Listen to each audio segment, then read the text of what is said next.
Di balik setiap sudut gelap, ada cerita yang menunggu untuk diceritakan. Bersiaplah untuk teror yang tak terduga.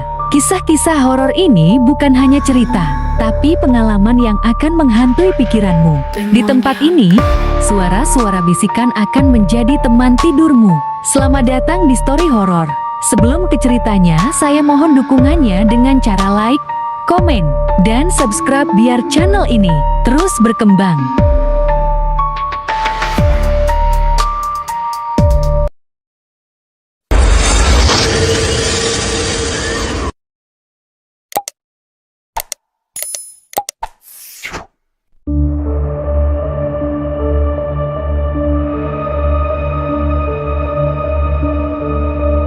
Malam selalu menyimpan banyak misteri.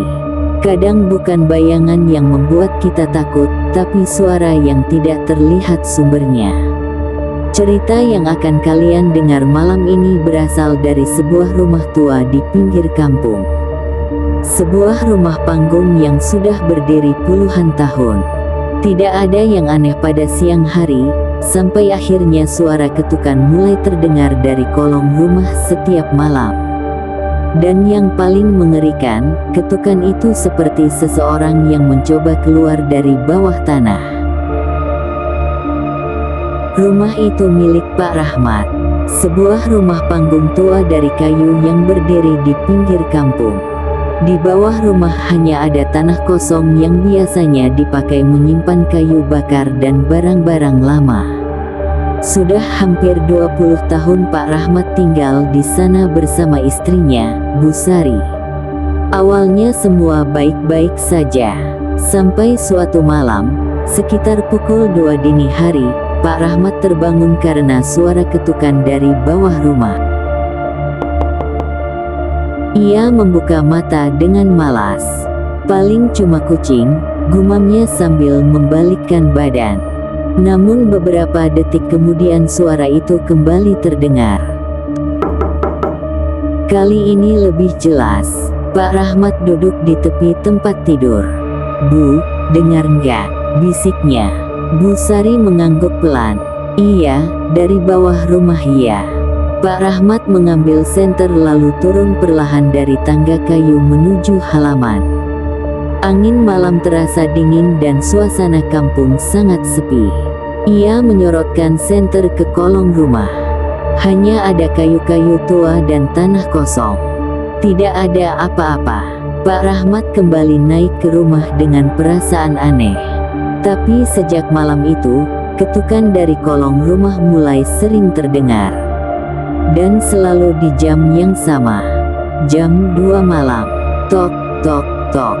Kadang pelan, kadang keras. Beberapa hari kemudian suara itu semakin aneh. Ketukannya tidak lagi sembarangan. Seperti pola tertentu. Suatu malam Pak Rahmat mencoba mengetuk lantai rumah dari atas. Beberapa detik kemudian, dari bawah terdengar balasan. Pak Rahmat langsung merinding. Seolah-olah ada sesuatu di bawah sana yang menjawab. Keesokan harinya Pak Rahmat menceritakan hal itu kepada tetangganya yang paling tua di kampung, Pak Darto. Wajah Pak Darto langsung berubah pucat.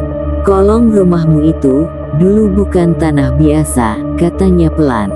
Pak Rahmat bingung. "Maksudnya?" Pak Darto menarik napas panjang. "Dulu sebelum rumahmu dibangun, di situ ada kuburan lama." Pak Rahmat langsung terdiam. "Kuburan?" "Iya, kuburan orang yang meninggal waktu zaman dulu.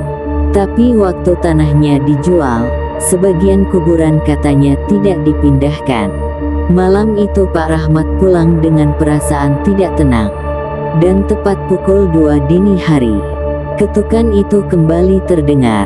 Namun kali ini sangat keras. Lantai rumah bahkan terasa sedikit bergetar. Bu Sari ketakutan. "Pak, itu seperti orang yang memukul dari bawah." Pak Rahmat memberanikan diri turun lagi. Dengan tangan gemetar ia menyorotkan senter ke kolong rumah. Dan saat cahaya senter menyapu tanah di sana, ia melihat sesuatu yang membuat tubuhnya langsung kaku. Tanah di bawah rumah bergerak pelan, seperti ada sesuatu yang mendorong dari dalam tanah. Tiba-tiba dari tanah muncul tangan pucat penuh tanah yang keluar perlahan. Pak Rahmat menjerit dan menjatuhkan senter. Ia langsung lari naik ke rumah. Sejak malam itu Pak Rahmat tidak pernah lagi berani mendekati kolong rumah. Beberapa hari kemudian, seorang ustaz datang untuk membantu. Saat tanah di kolong rumah digali, mereka menemukan sesuatu. Sebuah keranda tua yang terkubur dangkal. Namun yang paling mengerikan, tutup keranda itu penuh bekas ketukan dari dalam. Seolah-olah selama ini ada sesuatu yang mencoba keluar. Sejak kejadian itu, rumah Pak Rahmat akhirnya ditinggalkan. Tidak ada lagi yang berani tinggal di sana. Namun warga sekitar masih sering mengatakan, kadang di malam sunyi, tepat pukul 2 pagi, masih terdengar suara ketukan dari kolong rumah kosong itu. Tok, tok, tok, seperti seseorang yang masih menunggu untuk akhirnya dibebaskan dari bawah tanah.